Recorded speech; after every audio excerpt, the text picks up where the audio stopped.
Hey everybody, it's David Sirota. So is Bernie Sanders running for president in 2020? And that's a big question. A lot of people have been asking it. I don't think there's a good definitive answer on that. But one thing there is a definitive answer on is Bernie Sanders making moves that could help him in 2020? I think the answer is certainly yes. First and foremost, he's been pushing Medicare for all. He's been a big leader on that. It's a very popular idea certainly among Democratic primary voters, according to polls. So that has been a move that I think certainly on progressive policy, it's very progressive, but also politically, it's a very politically shrewd move for him if he were to run in 2020. He's also making some important political decisions that could help him in 2020.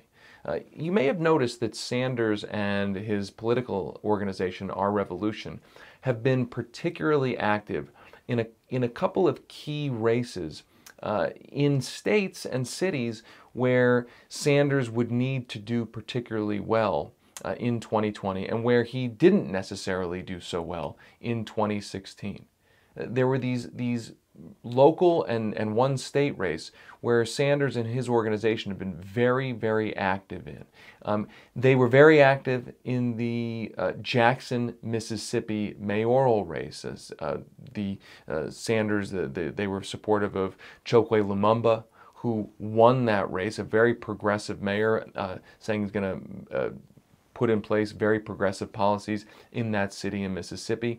Sanders and his organization backed Randall Woodfin, who ran for mayor and won a big race for mayor in Birmingham. Woodfin, by the way, did not endorse Bernie in the 2016 election, but Bernie and his organization have been helping Woodfin, and now he is on his way to being the mayor of Birmingham.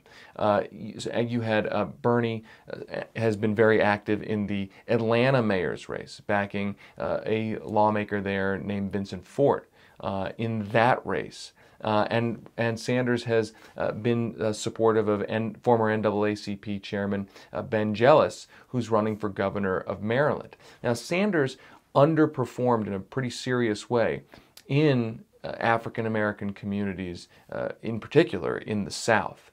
And so those mayor's races could help him if he was going to run in 2020, and if those candidates win, those could be helpful.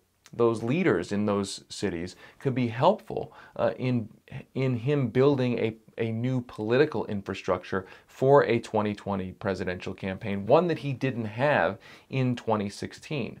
And in those states, Georgia, Mississippi, Alabama, he got crushed in 2016, and that was that underperformance was a huge part of the delegate deficit that he ultimately faced at the end of the race, and ultimately in part why he didn't win the nomination, the Democratic nomination. He lost Maryland also.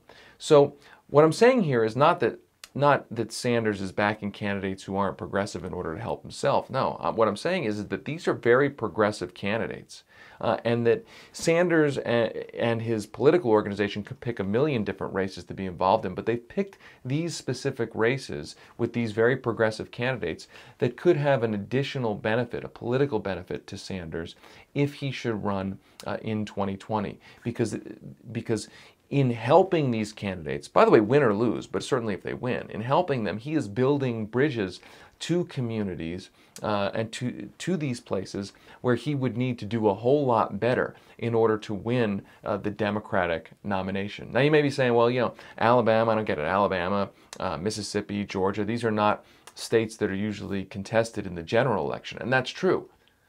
But they are hugely important in the Democratic primary. I mean, they have a lot of delegates in that primary.